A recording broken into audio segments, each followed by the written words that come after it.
You already watered it or fed it. That is the default mistake, and it makes at least 3 of the 6 causes measurably worse. You saw the yellow leaves, you reached for the watering can or the feed, and you did what felt like the right thing. The problem is that yellow garlic leaves in May are a diagnostic puzzle, not a watering signal. And the 2 most instinctive responses are correct for exactly 1 of the 6 causes and actively harmful for at least 2 others.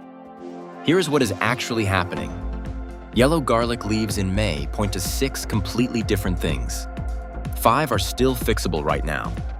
1 means the damage is already locked in underground and nothing you do above ground will change what comes out in July. All 6 look almost identical from above. Most gardeners pick the wrong diagnosis, apply the wrong fix, and seal the outcome during the 1 week it could still have gone the other way. Stay with me. You are going to know exactly which situation you are in before you walk away from this. First, check where the yellowing actually is. If it is only the very lowest leaves, the ones sitting at soil level since early spring, the plant is aging those out normally. If everything above looks green and upright, your harvest is fine. Keep reading anyway.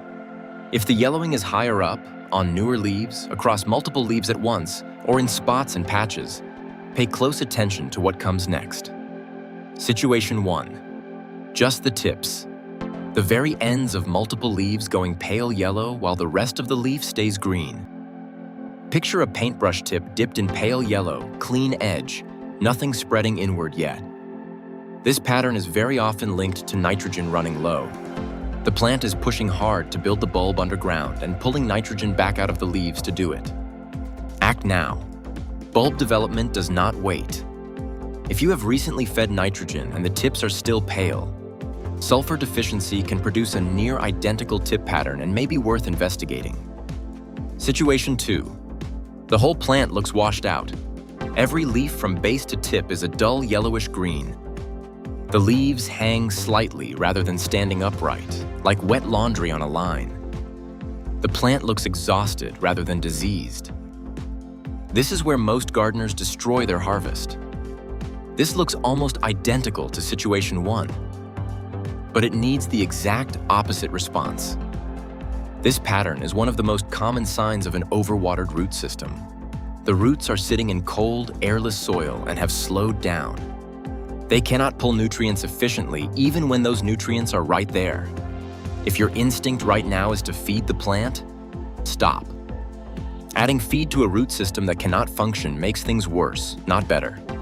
30-second test. Push your finger into the soil at the base of the plant down to your second knuckle. Cold, wet, sticks to your finger. Walk away from the watering can for several days. Dry or barely moist. You have a feeding problem and you need to move today. Same symptom. Opposite fix. Getting this wrong by 1 week does not just produce a smaller bulb. It produces a bulb with fewer cloves inside. That difference gets locked in now. Situation 3. Orange or rust-colored spots on the lower leaves. Slightly raised, like tiny blisters pressed up through the surface, spreading upward from the base. This pattern is in many cases consistent with garlic rust, a fungal issue that travels by air and accelerates in cool, damp conditions. Most gardeners see this and wait to see if it gets worse. That waiting is exactly where the harvest goes. Left alone, rust strips the plant of functional leaf area weeks before harvest while the bulb is still forming. Remove leaves that are more than halfway covered. Bag and bin them. Do not compost. Switch immediately to base watering only. A bicarbonate spray, 1 teaspoon per liter applied in the morning so leaves dry before evening, may help slow the spread. Supporting measure, not a cure. Improving airflow between crowded plants is just as important. Situation 4. Yellowing that starts at the very base of the plant and climbs. Look closely where the stem meets the soil. If the tissue there looks soft, slightly translucent, or sunken in any way, stop reading and act immediately. By the time this pattern is visible above ground, the root plate below is already gone. There is no intervention that reverses this. This is often associated with white rot or basal rot, And the only decision that still matters is how fast you remove the affected plants before the pathogen reaches the ones next to them. Every additional day costs you more of the bed. Remove affected plants immediately without shaking soil from the roots. Bag and bin everything. Do not plant alliums in that spot for several years. Situation 5. No real color change. Instead, a streaky, slightly silvery or papery texture on the leaf surface, as if the outer layer has been scraped thin in lines. Hold the leaf up and look at the underside. Tiny dark specks clustered along the veins. This is almost always thrips damage, and most gardeners dismiss it as cosmetic. That dismissal is a yield decision, not just an aesthetic one. Heavy thrips pressure in May directly reduces the photosynthetic capacity the plant needs to complete bulb development. The damage is happening underground, even though the plant looks like it is mostly fine. A strong jet of water directed at both sides of the leaves knocks numbers back fast. For heavier activity, neem oil diluted according to label instructions and applied in the early morning may help reduce feeding damage over time. Most effective when caught early. Wear gloves, keep it away from skin and eyes. Before you match your pattern against the 5 situations above, there is one thing that mimics all of them but belongs to none of them. Situation 6. Yellowing on 1 or 2 leaves only, with no pattern matching any of the above. No spots, no climbing from the base, no texture change, no tip pattern across multiple plants. The affected tissue looks physically wrong rather than physiologically wrong. A torn edge, a crushed surface, discoloration that stops at a clean line rather than fading into surrounding tissue. This is the pre-filter. Before you diagnose, ask, does this look like something the plant produced or something that happened to it? Frost, hail, contact with a cold surface overnight, mechanical damage from a tool or an animal. The pattern is external, not internal. Monitor for 3 days without intervention. If it does not spread and does not develop into any pattern above, it is not a threat to your harvest. If it begins to spread or develop spots, return to situations 3, 4, or 5. The system still applies. This just was not the entry point. Now here is what almost no gardening advice actually tells you. Most gardeners who see yellow leaves in May do one of 2 things. They water more because the plant looks stressed, or they feed more because it looks pale. In most cases, both responses are wrong. The instinct to act is not the problem. The problem is the intervention has to reach the actual decision point, which is underground, not above it.